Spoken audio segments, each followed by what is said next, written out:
Right, so last week I explained what financial blindness is. If you've had an opportunity to watch my last week's videos, which are also available in this channel, and I had promised that this week I want to go deeper and talk about how to diagnose this kind of blindness. Because what I also mentioned is that financial blindness operates in such a way that organizations that have it never really know that they do.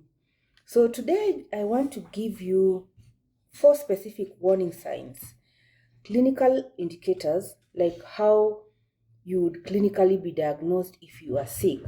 So the kind of a financial health a practitioner looks at or looks for when they walk into an organization for the first time. As I go through each one, I want you to keep account. How many of these does your organization show right now? So let's take it this way. A doctor doesn't diagnose from one symptom. For example, if you are feeling unwell and you went to see a doctor, they will not only depend on the fact that you have a headache, they will look at various aspects of how you are feeling that time to be able to come up with a conclusion. So it's the same way. The pattern is always the same, even in how financial blindness shows. It really shows as one obvious problem. It's like a cluster of signs that come together. So for me, like from what I have seen and from my experience, these usually show up 4 quiet signals, each of which can be explained away or maybe in isolation. So together they are what I call the diagnosis, and here are the 4 that I want to share with you today. So the first sign is reactive budgeting. What do I mean by reactive budgeting? So this is how reactive budgeting looks in practice. So the organization prepares a budget. Let's say your financial year is January to December. And so November is your planning period and your budget approval time. So somewhere between November and December, your budget is prepared and it gets approved by the board. And then it gets filed. Nobody looks at it again for the year that's almost over. There is no monthly comparison of actual spends against the approved budget. There is no variance analysis. There is no cash flow forecast. And there is no early warnings when spending tends to go off course. And this could seem like things that don't happen, but there are actually organizations that operate like this. So these kind of organizations, what they do is that they don't manage their finances proactively. They actually react to them after, like they depend on the after fact. And so when the finance reporting finally arrives at the end of the year, of course, and the numbers are bad, it's already too late to change the outcome for that period. So that's my one sign, and I call it reactive budgeting. Because we know that a budget that nobody uses is not a financial plan, it's simply a document. So your sign number 2 is the restricted fund confusion. As we know, currently we have many organizations, almost all, if I may, that operate on the infrastructure of restricted and unrestricted funding portfolio.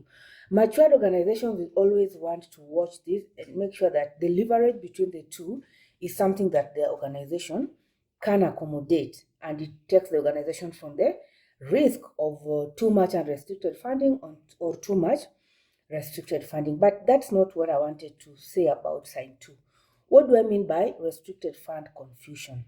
This one is usually quiet until maybe it suddenly feels loud. So let's say when a funder gives your organization a restricted grant, that money has a specific purpose. It must be tracked separately, and it must be spent on what it was designed for. And it also must be reported with the precision that the funder requires. So in financially unhealthy organizations, as I may call them, restricted money gets absorbed into general cash flow, not because anyone is stealing money, but because the accounting system sometimes cannot be able to separate it from the other pool. And sometimes it's because nobody set up a code that correctly tracks it, or sometimes maybe just the bookkeeper or the finance manager really doesn't understand why the restricted funding should be treated as differently in the system.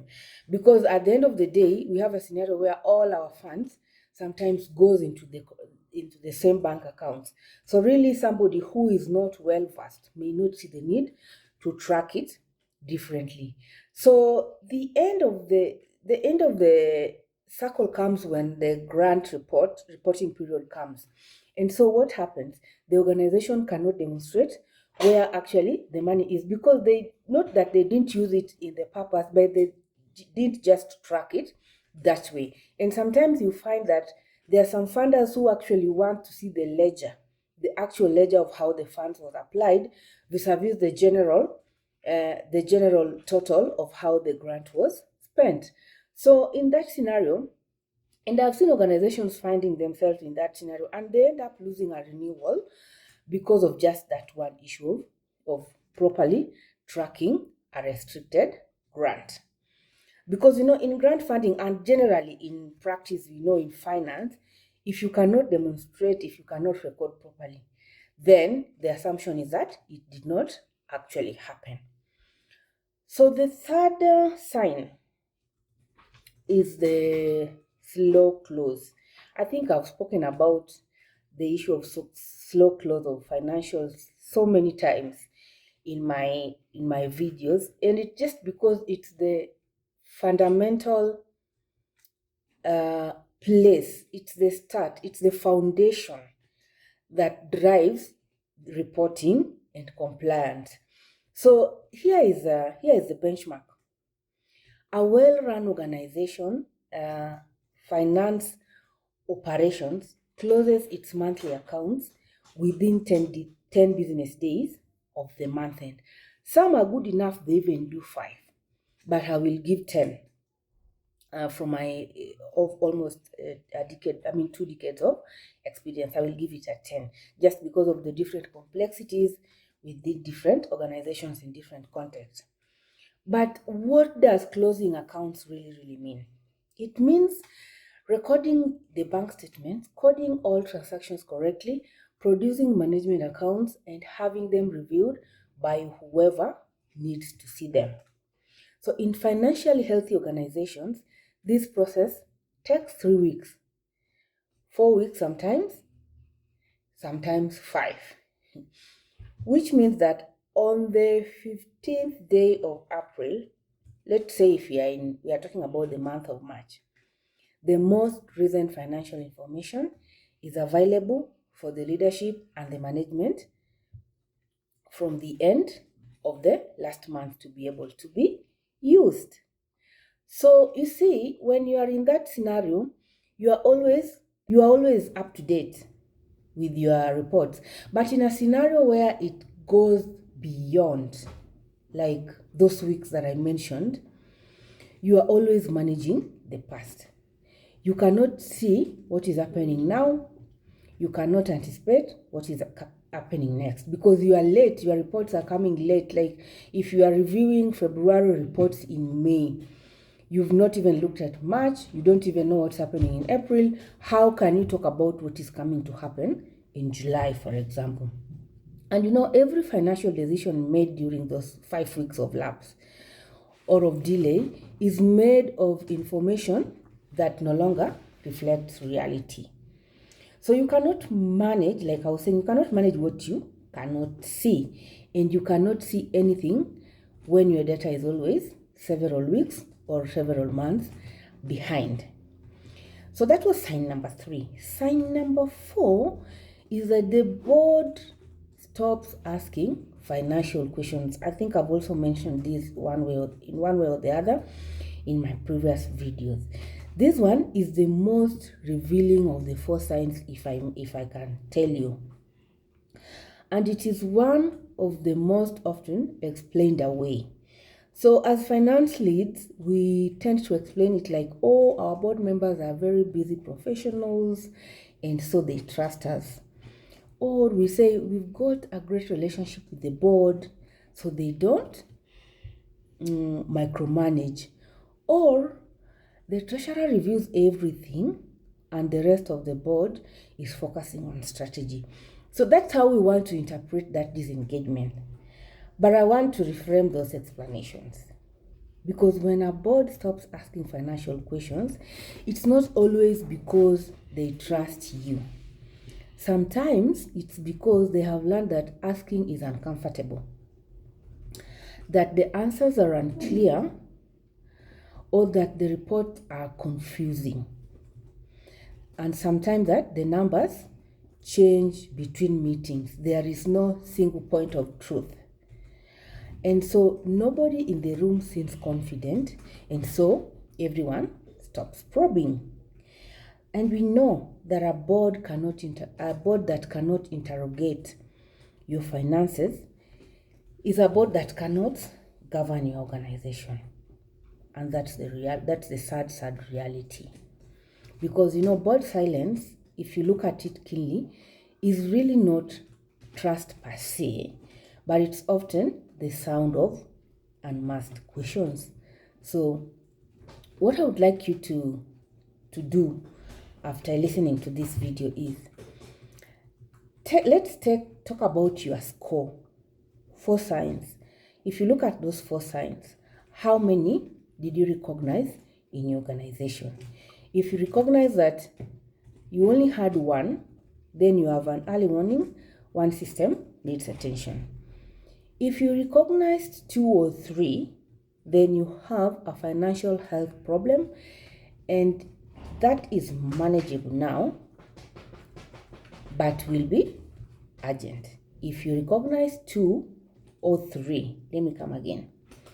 You have a financial health problem that is currently manageable, but will become urgent. If you recognize that you have all the 4 signals, your organization is operating in financial blindness. But the good news is you now know it, and this is where the work actually starts. Because you see, these symptoms are not the diagnosis. They are the signals that a diagnosis is overdue. So in my upcoming video, I will show you what the full financial diagnostic process looks like. And then later on, I will also give you a self-assessment tool you can use. So be sure to come back to watch more of this as we take this approach. Thank you for watching, and let's see you in the next.